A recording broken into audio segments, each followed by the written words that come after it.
Welcome to latest trendy quotes channel. வாழ்க தமிழ். பிடித்தவர்களின் கோபத்தை புரிந்து கொள்ளாமல் பிரிந்து சென்று விடாதீர்கள். தன்னை விட யாருமே உங்களை அதிகம் நேசிக்கக்கூடாது என்ற கர்வமே அந்த கோபத்திற்கு முழு காரணம்.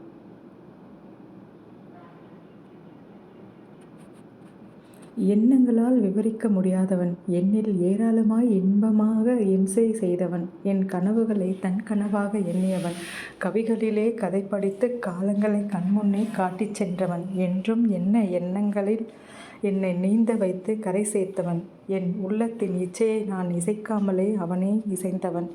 கவனித்து பாருங்க, சிலர் தவறு செய்துவிட்டால் மன்னிப்பு கேட்பதற்கு பதில் நம்முடன் பேசுவதையே நிறுத்திவிடுவார்கள்.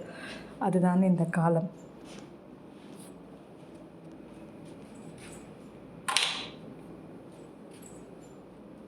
பாரதியின் கண்களில் நீ பட்டிருந்தால் அவர் கண்ட கண்ணம்மா நீ என்று கூறியிருப்பார். நீ என் கண்களில் பட்டதால் என் கவிதைகளில் மட்டுமே உன்னை காண முடியும்.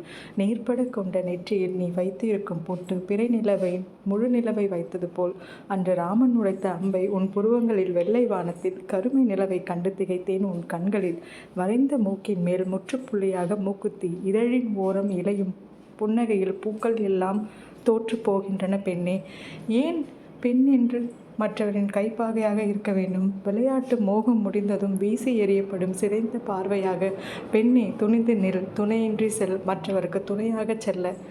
தனிமை என்றுமே உன்னை சீர் செய்து செதுக்கிக் கொண்டே இருக்கும். அழகான சிற்பம் போல 1000 கண்கள் உன்மேல் விழுந்தாலும் சிதறி விழும் சில்லறை காசுகளாக அதை உதறிவிட்டு துணிந்து செல்.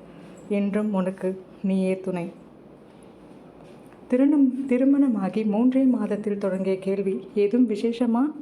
வீதியில் அலைய அசிங்கப்பட்டு வீட்டுக்குள் முடங்கியது. அந்தரங்க உறுப்பை கீறி குழந்தை பெறுவதை விட கொடுமையானது அந்த கேள்விகள். ஒரு தாயின் வலியைப் போல கொடுமையானது தாயாக முடியாமல் தவிக்கும் பெற்றோர்கள்.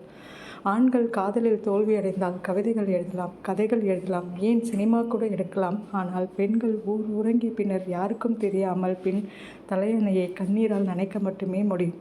கண்களின் நனைந்த தலையணைக்கும் அதை மறைத்த போர்வைக்கும் மட்டுமே தெரியும் பெண்களின் காதல் தோல்வியின் வழி என்ன என்று.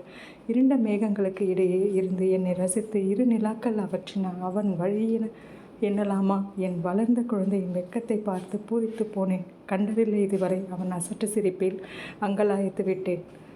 அதிகமாக கோபம் வருகிறது என்றால் அவர்கள் நேர்மையானவர்கள் என்று அர்த்தம். ஏனென்றால் ஏமாற்றங்களை தாங்கும் சக்தி அவரிடம் இல்லை. முட்டாள்களுடன் ஒரு நாளும் விவாதம் செய்யாதீர்கள். ஏனெனில் பார்ப்பவர்களுக்கு உங்களில் யார் உண்மையான முட்டாள்.